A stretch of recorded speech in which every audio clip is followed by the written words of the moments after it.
Owner association की तरफ से आपसे हम सभी रूबरू हो रहे हैं।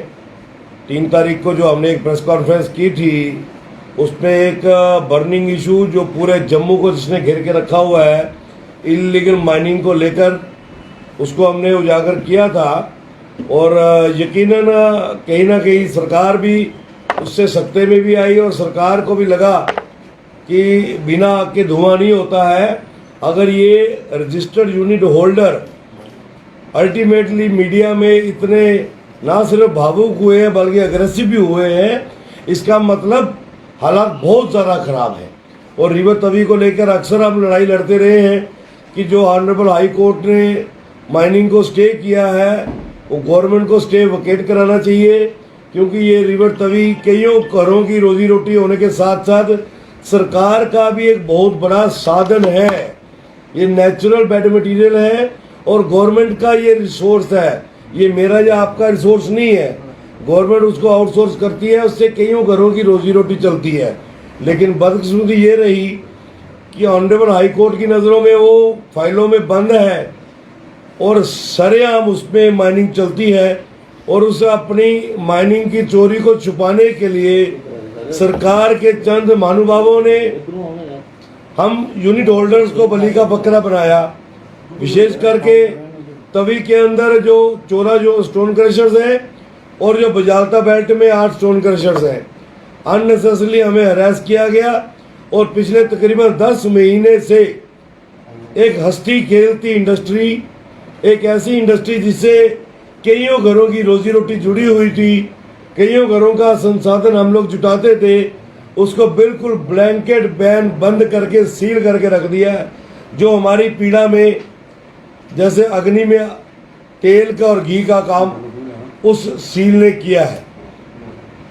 हम सरकार का भी शुक्रिया करेंगे कि हमारी उस प्रेस कॉन्फ्रेंस के बाद कहीं ना कहीं सरकार जागी और 4 तारीख को सरकार ने इस इलीगल माइनिंग को स्क्रूटनाइज करने के लिए और अब तक जो चोरियां हुई हैं उसको बाहर निकालने के लिए कि सरकार के घर में तो पैसा कोई नहीं आया और माल सरकार का सारा बिक गया, उसके लिए एक बहुत ही अच्छी 4 मेंबर्स की कमेटी बनाई है हेडेड बाय श्रीमान ओपी भगत जी, जो हमारे डायरेक्टर जियोलॉजी माइनिंग है और बहुत ही काबिल अफसर हैं।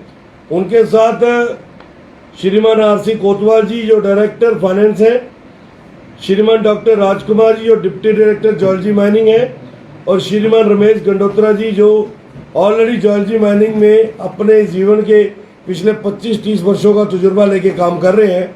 ये हमें बड़ा अच्छा लगा कि माइनिंग को भी और हमारी स्टोन क्रशिंग इंडस्ट्री को भी बिल्कुल एक नेशनलाइज करने के लिए ये कमेटी बनी है और हम उम्मीद करते हैं कि इंडस्ट्री को जीवित रखने हेतु सरकार का जो एक छोटा सा कहना है कि ईज द प्रोसेस, उसके तहत ये कमेटी काम करेगी और जल्दी अपनी रिपोर्ट सबमिट करके ना सिर्फ हमारी पावर रिस्टोर करे बल्कि रिवर तवी के अंदर जो माइनिंग पीआईएल के माध्यम से रुकवाई गई है कोर्ट के अंदर उसको स्ट्रांगली कंटेस्ट करके माइनिंग रेगुलराइज हो जाए।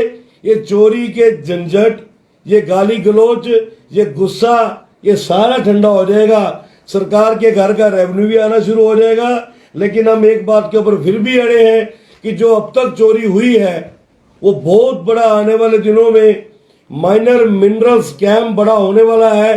सरकार उसकी सीबीआई इंक्वायरी करवाए कि वो माल कैसे बिका, किसने बेचा, कहाँ कंज्यूम हुआ।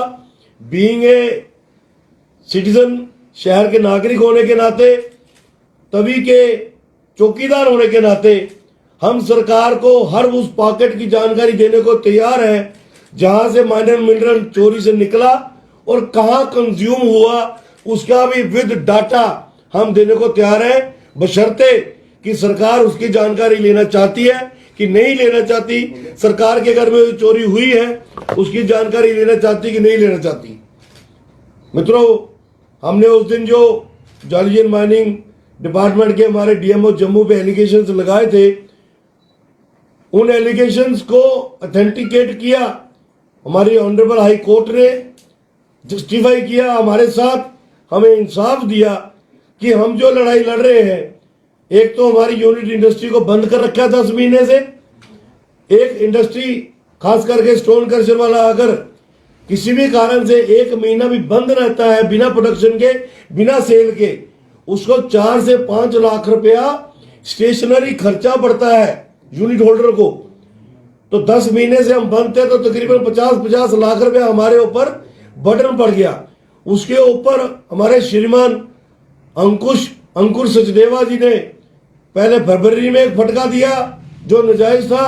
अभी उसका हम दुखड़ा सरकार के आगे और ऑनरेबल कोर्ट में रो रहे थे और उसको सेटिस्फाई करने का प्रयास कर रहे थे। तो 27 अप्रैल को एक एक फटका और दे दिया, किसी को 90 लाख, किसी को 75 लाख, किसी को 1 करोड़, किसी को 1.25 करोड़, जो हमारे आपे से बाहर था, जिसके कारण हम 3 तारीख को हम अपना आपा भी खो बैठे और गुस्से में आकर बहुत कुछ हमें बोलना भी पड़ गया अपनी डिफेंस में। लेकिन कहीं पर भी वो किसी को हर्ट करने के लिए नहीं था। जिनके लिए भी वो बात कही गई उनको सिर्फ एहसास होना चाहिए था कि आपने किसी को कितना सताया होगा कि वो परिवार इतने दुखी हो गए होंगे कि उनको आपके खिलाफ सड़कों पे उतरना पड़ा। तो हम आपके माध्यम से ऑनरेबल हाई कोर्ट का आभार व्यक्त करते हैं जिन्होंने इस सिख होती इंडस्ट्री को फिर से जीवित किया है और उस पूरी प्रोसेस को स्टे कर दिया है। मैं जरूर चाहूंगा कि जो हमारे लॉयर्स डिपार्टमेंट ऑफ ज्योलरी माइनिंग को कोर्ट में रिप्रेजेंट कर रहे हैं वो ऑनरेबल कोर्ट के उस वर्जन का ऑनर करे और ऑनरेबल कोर्ट को जरूर डिफेंस में लेकर ये बात अगली तारीख पे रखें कि जनाब इस स्टे को कंटिन्यू कीजिए या फिर इस ऑर्डर को आप क्वैश कर दीजिए। मित्रों, इस माइनिंग के दौरान, इलीगल माइनिंग के दौरान हमने आपसे कहा था कि डीएमओ साहिबान कुछ भी अकेले नहीं कर रहे हैं, उसके पीछे बहुत बड़ी कोई ताकत है। वो बड़ा ही सीधा साधा सरल सा बच्चा है और मुझे लगता है कि उसकी बॉडी को देख के तो दूसरे को लगता ही नहीं होगा कि ये किसी न किसी तरीके से कहीं तानाशाही कर सकता होगा।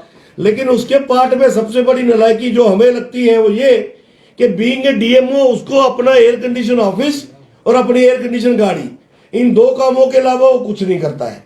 जबकि मैं भी इस इंडस्ट्री से जुड़ा हूं, पिछले 25 वर्षों से हम सभी जुड़े हुए हैं और 10 डीएमओ के साथ हमने काम किया।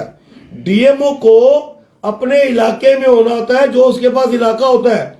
दिन रात की रखवाली उस प्रोडक्ट की करनी पड़ती है, माइनर मिनरल की, जिसके लिए उसको माइनिंग अफसर लगाया होता है। लेकिन हमें अफसोस लगता है कि हमारे डीएमओ भाई साहब अधिकतर समय अपना मोबाइल पे या अपने एयर कंडीशन ऑफिस पे या गाड़ी में लगाते हैं। हाँ, उनकी सहायता उनके 2 सहायक बड़े अच्छे तरीके से करते हैं। जैसे मैंने आपको पिछली बार बताया था, श्रीमान भारत भूषण जी जो सेक्शन अफसर हैं और श्रीमान भानु प्रताप जी जो उनके गाड़ी का जो उनकी गाड़ी चलाते हैं, इन्होंने एरिया बांटा हुआ है। भानु प्रताप जी जो अखनूर एरिया से गुराई करते हैं, उसका एक सबूत हमारे हाथ आया है कि स्टोन क्रशर वाले से जबरदस्ती पैसा जब लेते हैं तो कैसे लेते हैं। हमारे किसी एक यूनिट होल्डर को एक बार उन्होंने इतना तंग किया कि मुझे आज ही पैसा चाहिए। उन्होंने कहा मेरा काम नहीं चल रहा, अभी पैसे नहीं है। उन्होंने बोला कुछ भी करके मेरे खाते में डालो। सरकारी कर्मचारी के खाते में जब कोई पैसे डालता है तो मित्रों आपसे कुछ छुपा नहीं है। ये देखिए भानु प्रताप सिंह के अकाउंट की स्टेटमेंट, 25,000 रुपया एक यूनिट होल्डर को उसके अकाउंट में डालना पड़ा। कोई खुशी से किसी के खाते में पैसे ऐसे नहीं डालता, और वो भी कर्मचारी। रैंक देखो उसका क्या है, ड्राइवर, डीएमओ का ड्राइवर। वो कहीं कमिश्नर सेक्रेटरी का ड्राइवर होता तो हमें लगता था कि भैया अप्रोच वाला आदमी है। एक डीएमओ का ड्राइवर क्रशर वाले से अपने खाते में पैसे मंगवा रहा है। अब आप इसको कैसे गवर्नमेंट तक पहुंचाते हैं, क्योंकि आईना आपने दिखाना होता है, वो आपका काम है।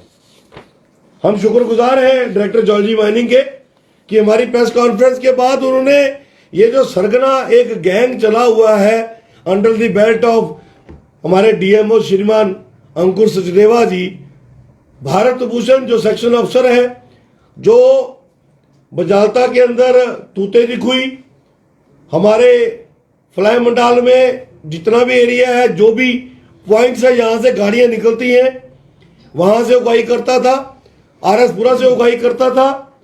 उसको इन्होंने इमीडिएटली जो है 5 तारीख को अटैच कर दिया विद स्ट्रिक्ट इंस्ट्रक्शंस कि वो फील्ड में कहीं नहीं जाएगा और डायरेक्टर ऑफिस में बैठ के डायरेक्टर के दिशा अनुसार काम करेगा। तो ये हमारे इशू को हाईलाइट करने के बाद कुछ बातें सामने आई हैं जो आपके साथ आज हमें साझी करनी थी, वो मैंने की है। इसके अलावा हम अपनी लड़ाई सिर्फ स्टोन क्रशर्स वाले ही नहीं, इलीगल माइनिंग के खिलाफ जो लड़ाई है वो हम जारी रखेंगे तब तक जब तक तभी को पूरा रेशनलाइज करके ओपनली खोल नहीं दिया जाता, हर परिवार के लिए, हर ट्रॉली वाले के लिए, हर टिप्पर वाले के लिए, यहां तक कि हर घोड़े और खच्चर वाले के लिए भी। और जब तक ये जो अब तक मटेरियल चोरी हुआ है इसकी सीबीआई इंक्वायरी करा के सरकार के घर में वो 300-350 करोड़ रुपया वापस नहीं लिया जाता। इलीगल माइनिंग के खिलाफ हम ये लड़ाई अपनी जारी रखेंगे।